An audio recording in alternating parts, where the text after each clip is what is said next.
Number 10. Gotham. Gotham is a famous pop star whose name is really Sheila Romero. Long after the Batman we know, Bruce Wayne, has died, there is a new Batman on the streets of Gotham. This Batman, unfortunately for Gotham, is hogging all the media and press coverage. Taking this unintended slight quite personally, Gotham sets out to get revenge on Batman, becoming the new Catwoman. In the end, however, she does fall into the standard trap of many other alternate and main continuity versions of the character, falling in love with Batman while trying to beat him. So although she starts out as a more evil, villainous type, by the end of the story, she's on the side of good, alongside her once enemy, Batman. Number 9. Batman Returns. In the Tim Burton universe turned Joel Schumacher universe that all started with the Batman 1989 film, we get introduced to the film's very own Selina Kyle. This version of the character is portrayed by Michelle Pfeiffer, who seemingly rises from the dead, surviving a very deadly fall from a high-rise office building window. This version of Catwoman is hell-bent on getting revenge on her old boss, Max Schreck, played by Christopher Walken, who tried to kill her after she learned of his villainous plans to steal Gotham's power. Selina ends up dating Bruce, not knowing that he is Batman to start. There are later indications in following films and television series that followed this that those two actually end up together and have a daughter named Helena, implying that this version of Catwoman inevitably does change her criminal ways, reforming and ending up partnered with Bruce permanently. However, in the film Batman Returns itself, Catwoman is really only known for being a villain, even if you do perhaps understand her motives and feel that she might be justified in her actions. At least a little bit justified, I think. And friends, before we move on to this next spot, if you are loving this list and you want more Catwoman lists, be sure to let us know by giving this video a thumbs up. I love talking about Catwoman, so I'd love to do more Catwoman lists. I don't know how many evil alternate versions of her are left though. This was hard to find these ones. Really had to think about it. Number 8. Earth -22. While we don't know much about this version of Catwoman, we do know that she was one of the victims that was killed by the Joker during his final hurrah after he had learned that he was dying. At least the Joker of Earth -22, which is part of the Dark Multiverse. Catwoman in this reality was both an ally and an enemy of Batman, and Joker went on a rampage killing all of Batman's rogues, which was part of what pushed Bruce to the breaking point and caused Batman to snap Joker's neck in a blind moment of rage. This version of Catwoman, while likely a criminal, also had a tragic fate that played a role in helping to create one of the most evil versions of Batman ever, the Batman who laughs. And at 7, Goliath. Goliath is the amalgam universe version of Oliver Queen and Goliath. While not really an archer, Goliath does have the Marvel Universe's Goliath powers, including the ability to grow and shrink. What makes him part Oliver Queen is his relationship to Canary, which parallels to Goliath and Mockingbird's relationship in the Marvel Universe. First introduced in JLX number 1 in 1996, I'm sure you can see why Goliath would be a powerful version of Green Arrow. Actually, while learning about this character, I decided to move him up quite a bit, because being able to grow or shrink at will instead of needing to wear a suit like Ant-Man is certainly a power that is scary to deal with, especially with the basic invulnerability that he has thanks to Goliath. The only thing that really makes him Oliver Queen though is his name and his relationship to Canary, so that's why he's higher up on the list. And at 6, Roy Harper. Now, while Roy Harper may be younger and more naive than Oliver Queen, he does become quite the respectable superhero in his own right, and has gotten through some serious issues, including multiple substance abuse issues, which is inspirational to say the least. While also being an expert archer, Roy is an excellent acrobat and has been shown as an expert mechanic and engineer, designing and building his own trick arrows as well as trick arrows for Oliver, not to mention additional weapons, robots, and defense systems. He's also been shown as quite the expert hacker, and was able to jailbreak his phone and give it voice recognition. Roy Harper invented Siri, guys. Aside from that, the Arrowverse version of Roy was also given a dose of Mirakuru and survived, turning him into a living weapon much like Slade Wilson. While the Mirakuru was in his system, Roy was able to punch through a shipping container that was bullet and explosion proof, not to mention the healing factor he gained, and the ability to punch through brick without, ironically, breaking a sweat. Although this came with its own set of issues, including anger management problems, which isn't good when your mentor has just sworn off killing. Not to mention the one time Roy in the comics had a Black Lantern ring in the Blackest Night storyline. Halfway through, and at number 5, Flashpoint. Flashpoint Oliver is an interesting case here, because while he is on the side of good, he's more on the side of profit. Leading a band of ex-military operatives he calls the Green Arrows, Oliver runs a business where he steals advanced gadgets and weapons from villains and refurbishes them for military use, which honestly makes him pretty damn powerful. If he can not only acquire these weapons, but also if he used them, he could be considered one of the most powerful non-superpowered individuals in the Flashpoint timeline. But I also like to consider the fact that just because Barry's mom didn't die, Oliver isn't as much of a do-gooder as he is in the main timeline, or that just because Barry's mom didn't die, Bruce Wayne is the one who dies in the alley. It's incredible to me, honestly. This version of Green Arrow was introduced in Flashpoint Green Arrow Industries #1 in 2011, and this one is definitely on my read list. I'm probably gonna pull it up when I get home because this is really cool, even if it is slightly concerning. In at 4, Connor Hawke. Connor Hawke is the son of Green Arrow and Sandra Hawke, and takes over the Green Arrow mantle after his father's death. When introduced in Green Arrow Volume 2 number 0 in 1994, he appeared to just be a huge fan of the Green Arrow, but it was later revealed that, unbeknownst to Oliver, Connor was in fact his son. It feels fitting that it's my name now, honestly. And while he may share the same skills as his father, although less evolved, Connor does end up gaining a couple powers over his father, one of them being a healing factor, granted to him due to genetic mutations from Dr. Savannah, this giving him also a higher resistance to pain. This also allows him to stay at his prime with ease, much like Logan, and thanks to Connor's Zen training, he was able to develop a form of clairvoyance. This is the ability that gave him a vision of his father still alive, despite the world thinking that he was dead. See, he has a reason to be on this list other than us just sharing names, okay? Number 3, Maggie Kyle. Maggie Kyle is known for being Catwoman's sister. In the main continuity, she was tormented by Black Mask to the point that she basically lost her mind and had kind of a psychotic break. Inevitably, what happened was she was made to consume pieces of her husband after she watched him being ever so slowly killed by Black Mask. Yikes. In the reality referred to as Earth Whatever, it was Selina who was Black Mask's victim, and Maggie was the one who avenged her as Catwoman. Maggie was also very specific with the kind of revenge that she wanted and got when it came to Black Mask, killing him slowly, tormenting him as he had her sister in this reality, Selina. Maggie also seemed to relish what she had done, smiling gleefully about it. Part of what makes this version of Catwoman, Maggie's Catwoman, so evil here is what she did to Black Mask. The manner of it specifically, and of course her reaction to that act. She seems like really creepily happy about it. Number 2, Female Fury Catwoman. While Holly Robinson as Catwoman wasn't necessarily evil, like Holly Robinson herself isn't very evil, there was a period during her time as Catwoman where she was really evil. This wasn't necessarily her fault, as she had basically been captured and brainwashed by Darkseid into becoming one of his female furies. This all went down during Final Crisis, when Darkseid had become the master of the anti-life equation and used it to basically enslave Earth, bending its inhabitants to his will, Holly Robinson's Catwoman included. And if you're wondering why Holly became Catwoman in the first place, it actually all started because Selina Kyle learned that she was pregnant and she was planning on retiring and kind of disappearing for the sake of her future baby. Of course, that didn't all go according to plan, because obviously Selina is still in the comics and is Catwoman, so yes. And she doesn't like just have a baby strapped to her, or like a kid running around her ankles with her while she fights. It'd be hard to fight if you had to like bring your kid to work with you. You probably just shouldn't be a superhero if you have to do that. You should call someone and get a babysitter. Number 1, Raina CREEL and her copycat Catwoman army. In the main continuity, Raina CREEL was actually an impersonator of Catwoman, or rather, she created a whole team of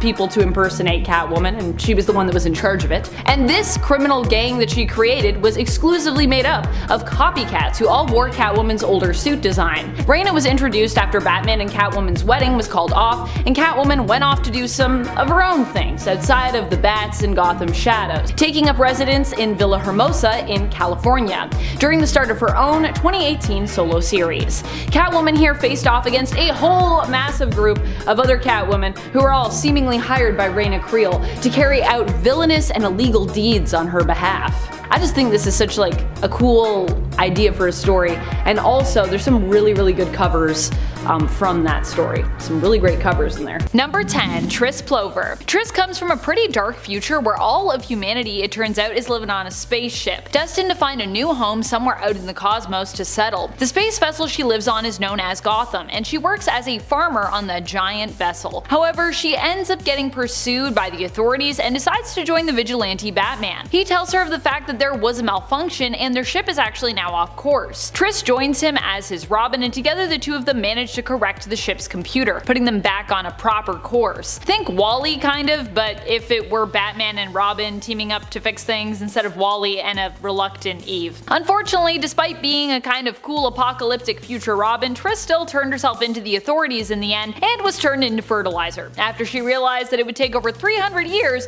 for the ship to arrive at their now correctly programmed destination. Yeah, that's gotta be a pretty depressing revelation. Number 9. Earth 2 Robin. The original Earth 2 Robin was an alternate version of Dick Grayson who never became Nightwing but instead continued on with the mantle Robin well into his adulthood. He fought crime alongside the daughter of Batman and Catwoman, Helena Wayne, also known as the Vigilante Huntress. Being that Earth 2 Robin was from the Golden Age, he's got a lot of weird knowledge and skills because, well, Golden Age comics, including medicinal and surgical skills. Thanks, Batman. He also was technically the original Robin, despite now being considered an alternate due to a reorganization of the continuity following Crisis on Infinite Earths, and then again during Infinite Crisis, and then again following Flashpoint. Wow, that's a lot of resets. Though this version of Robin wouldn't be around to see all those resets, as despite his long list of skills, he died attempting to protect the newly formed Earth during the Crisis on Infinite Earths event. So he only lives on at this point in our hearts and in our old mags.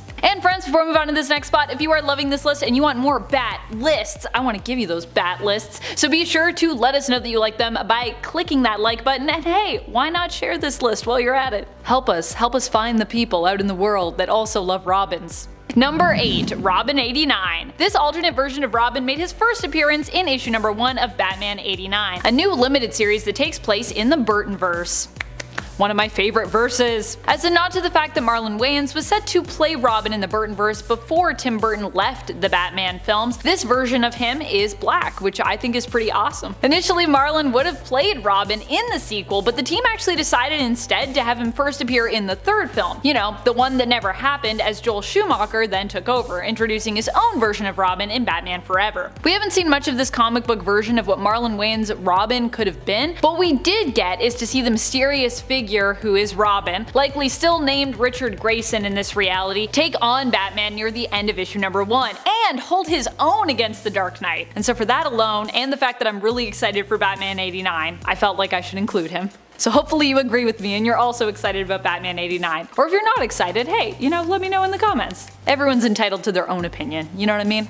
Number 7. Batman 60s Show. Catwoman in the Batman live-action 1960s show became an even greater, bolder, and more deadly villain as time went on throughout the course of the series. Sure, she also happened to have a romantic spark with Batman, but that didn't as often get in the way of her dastardly deeds. And even with her becoming more and more of a romantic interest as time went on, when Eartha Kitt stepped in to take the role after Julie Newmar left the show, becoming Catwoman in the 3rd season, she really only served to elevate the villainous side of Selina Kyle even more. I feel like Eartha Kitt also helped to make it fun and sexy for female characters like Catwoman to just be evil, unapologetically evil. Being bad can be fun after all.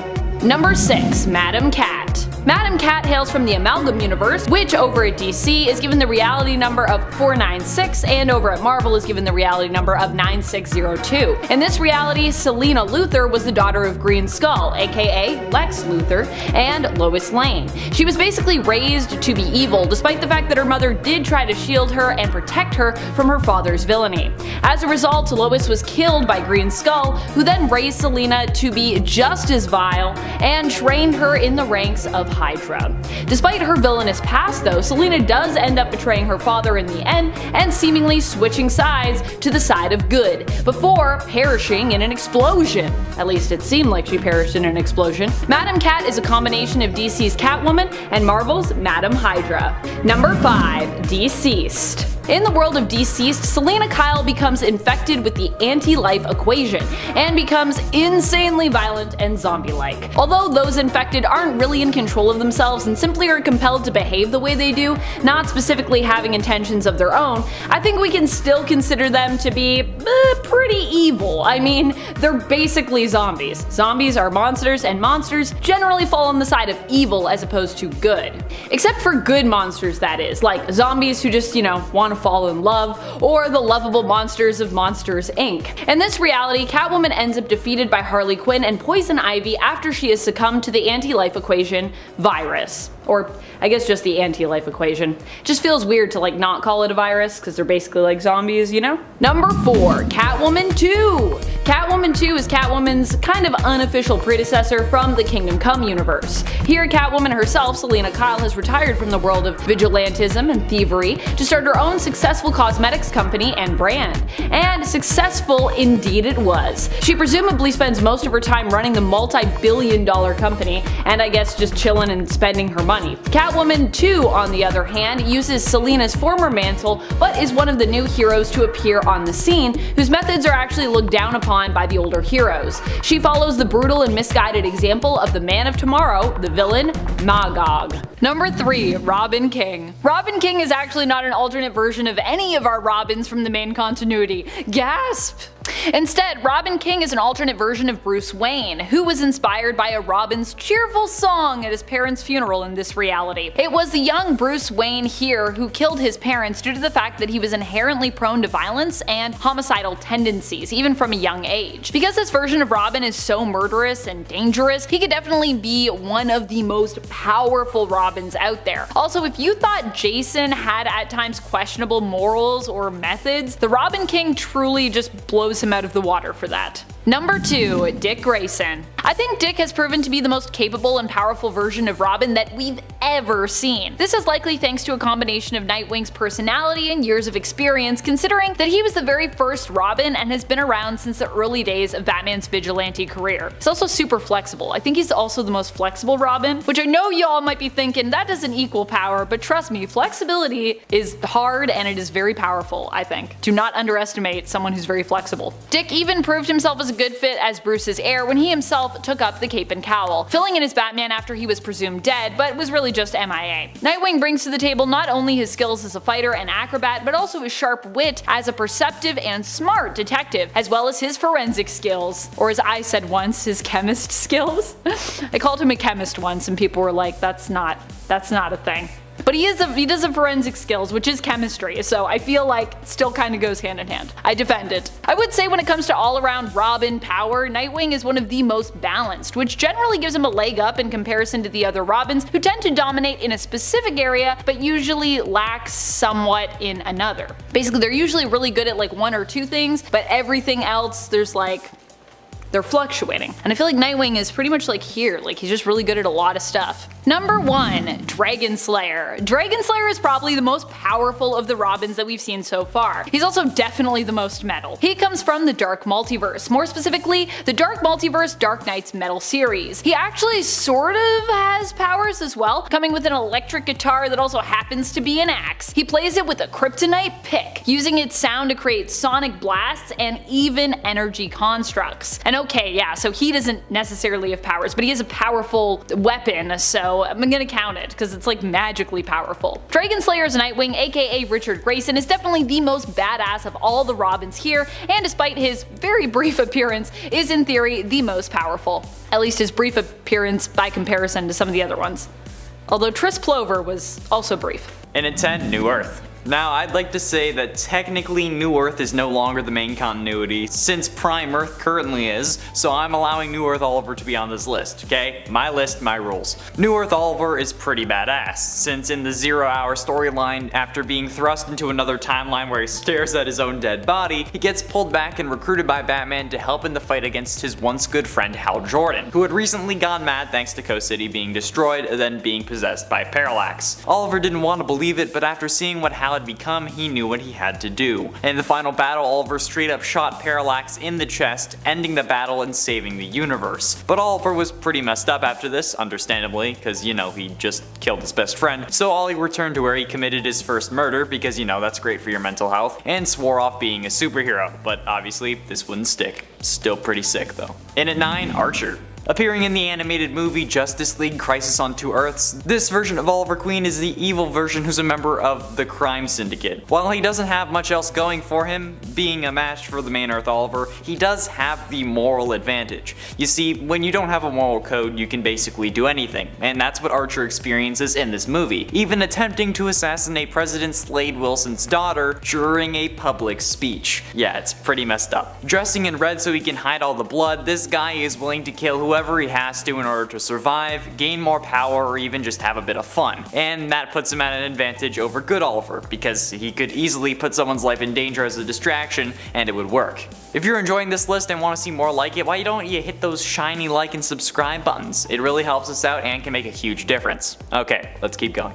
In a day, Injustice. While the Dictator Superman universe version of Green Arrow dies brutally after accidentally shooting John Kent, the Earth 1 version of Green Arrow ends up being summoned by the Evilverse Batman to take down the crazy Superman. But in this reality, there is a pill that the Joker calls the Happy Pill, at least in the game, that increases their resistance to attacks, luckily making it slightly harder for Superman to kill this version of Oliver Queen. This pill does make him more powerful than his original and Archer counterparts, so that's why he's on this list, especially because everyone on Evil Man Earth is like, oh damn, Oliver Queen is back? How did that happen? I mean, like, it's pretty normal for Oliver, I guess. He's basically at this point one of DC's Jesuses, but still, I'm sure that made at least some people question Superman's true power, but it probably didn't last for long, because if it did, they would get their heads blown off or like heat vision through their skull. Do you think Superman plays golf with human heads? I'd like to think so. 4.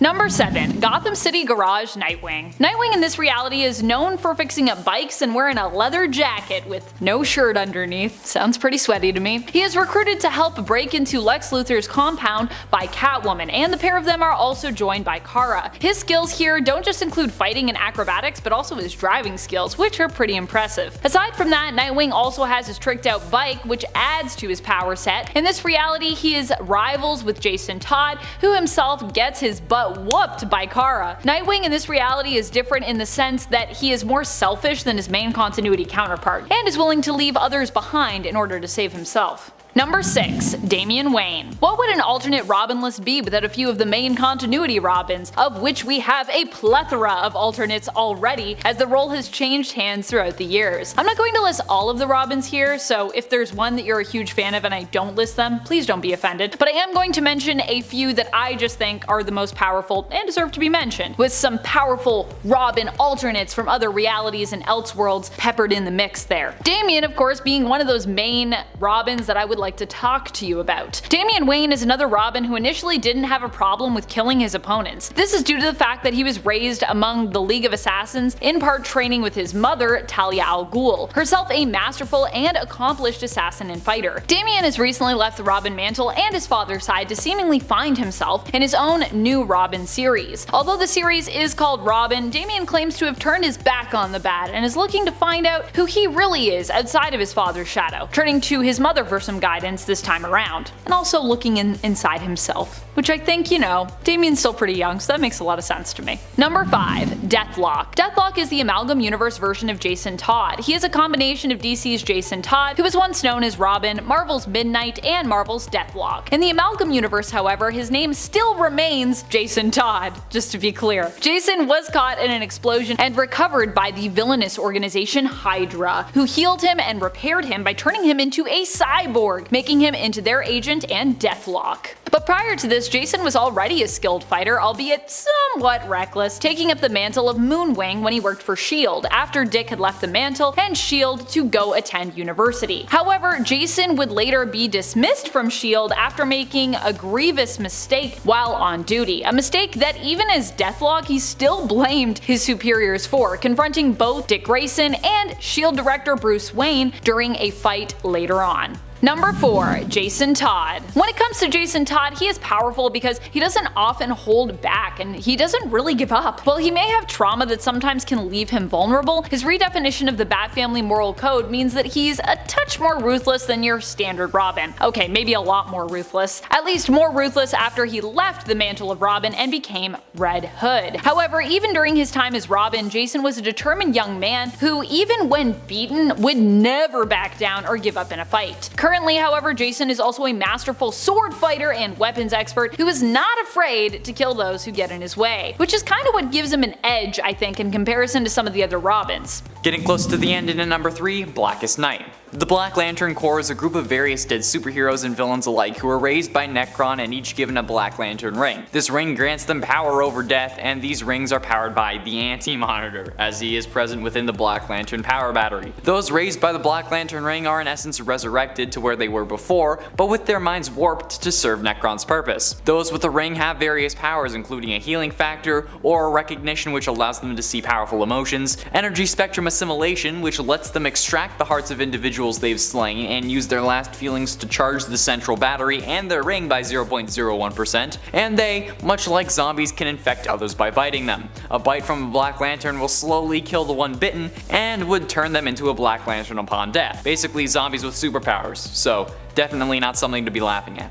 Penultimately, and at number 2, the Spectre. While I really wanted to put this at number 1, I knew at least a few of you would be mad at me for it, so here we are at number 2. The Arrowverse crossover event Crisis on Infinite Earths had been in the process of being set up for a while, with the previous Elseworlds crossover basically just being one big commercial for it, and the seasons of the shows leading up to it mostly revolved around what would happen. One of these main issues was Oliver Queen's death, which shockingly was carried out in the first part of the crossover. After bringing Oliver Queen back to life with a Lazarus Pit on Earth 19, John Diggle, his daughter from the future Mia, and Constantine all travel to Purgatory to retrieve his soul. But when he was about to go back with them, Jim Corrigan arrives with a way for Oliver to save everyone. This turns Oliver into the Spectre, basically the most powerful being in the multiverse, or one of them at least, giving him the powers of God, allowing Oliver to reboot the universe with the help of the Paragons, and stopping the Anti-Monitor from securing the death of all Earths. He also ended up corrupting the Speed Force by empowering Barry, which resulted in the Speed Force dying for a time. This really should be number 1, but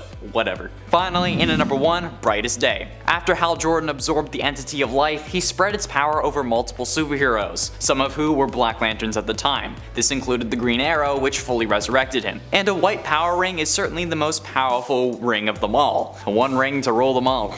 Being able to generate and use any color from the spectrum, since white light is all the other colors combined. This allows White Lanterns to in essence have near godlike abilities with all the colors. White energy blasts, force field generation, energy constructs, energy twins, ring duplication, mind alteration, wormhole generation, time travel, invisibility, resurrection, you name it and the White Lanterns can do it. The full extent of the white power ring is unknown, so honestly, this is the only thing I saw fit to beat the Spectre if anything. I mean, the white power ring may not be able to reboot the universe, but hey, we don't know if it could. It can resurrect people, so why not resurrect planets, right? I mean, probably. Hopefully that's not too big of a leap in logic.